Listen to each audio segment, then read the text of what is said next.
Welcome to In-Depth with Academia. I'm Richard Price, CEO of Academia.edu, and I'm really glad you're tuning in today.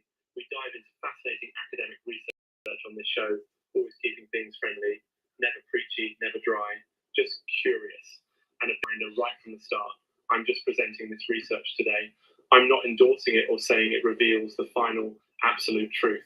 Academic papers provide insights, not gospel. Today we're taking a close look at a paper by David G. Little and Swami Munamurti.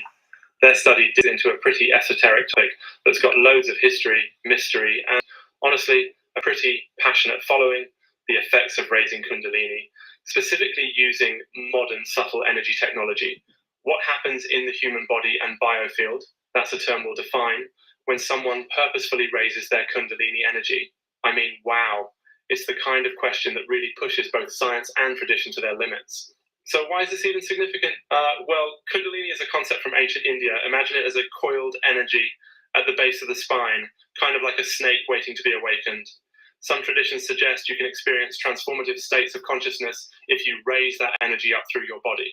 That's big, right? But how do you measure something so subtle, mysterious, and kind of subjective? This is where the significance comes in. Little and Munamurti's team uses modern technology to try to capture physical, measurable changes connected to Kundalini experiences. Fascinating. Let's get into what they actually did. The study took place at the Centre for Biofield Sciences in Pune, India. A cool name, right? Biofield here means the complex energy field surrounding and running through the body, a concept you might also hear about in acupuncture or other traditional practices. The researchers chose two participants, one who claimed to reliably raise Kundalini at will, the other a non-meditator, so kind of a control group.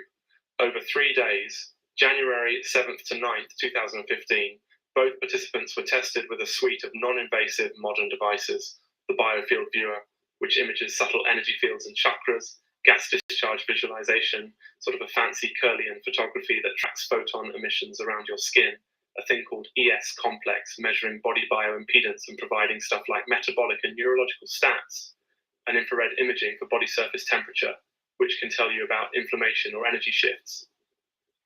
Both participants underwent baseline scans, then the meditator performed ceremonies and attempted to raise Kundalini while hooked up to all this tech. The control subject, remember, not a regular meditator, went through the same schedule, just minus the Kundalini attempts. So what did they find? Okay. Again, I'm not making claims here, just sharing their results. In a nutshell, they looked for significant changes, like light interference in the aura photos, photonic emissions from fingertips, body conductivity measured through the ES complex, and thermal changes signaling energy or inflammation. A shift of 1 degree or more in skin temperature, bam, that's scientifically significant according to their criteria. Likewise, a 5% change in photon emissions with a filter seemed meaningful, as did changes in light color distribution in the Biofield Viewer. They tracked neurological parameters, things like serotonin or dopamine changes or cortical arousal, all derived from bioimpedance, and compared those between the Kundalini practitioner and the non-meditator. Whenever Kundalini was actively raised, their systems watched for spikes in those markers.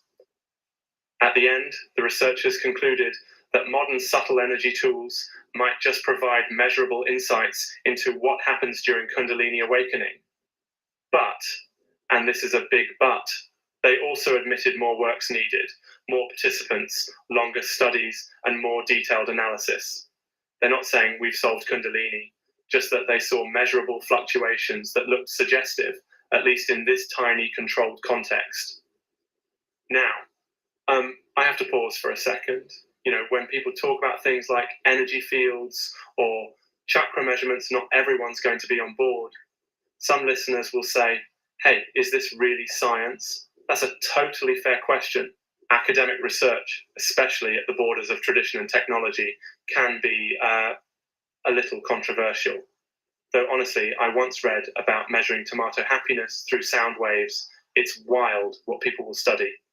Okay, bringing things back. What's the big takeaway for you as a listener? Even if Kundalini isn't your thing, this research shows how modern technology is trying to bridge gaps between ancient practices and empirical evidence. It invites reflection, asking, how do we study stuff that isn't easily measured? And do these energy changes, if they exist, mean something for health, well-being, or even personal growth. Remember, I'm not endorsing these findings. The paper isn't claiming a miracle, just opening up a space for discussion, further inquiry, and honestly, a bit of awe at the intersection of science and tradition. No research paper is the last word. It's an invitation to keep exploring. Thanks so much for joining me today on In Depth with Academia. Stay curious, stay skeptical, and don't be afraid to dive deep, even into the most mysterious corners of human experience. Catch you next time.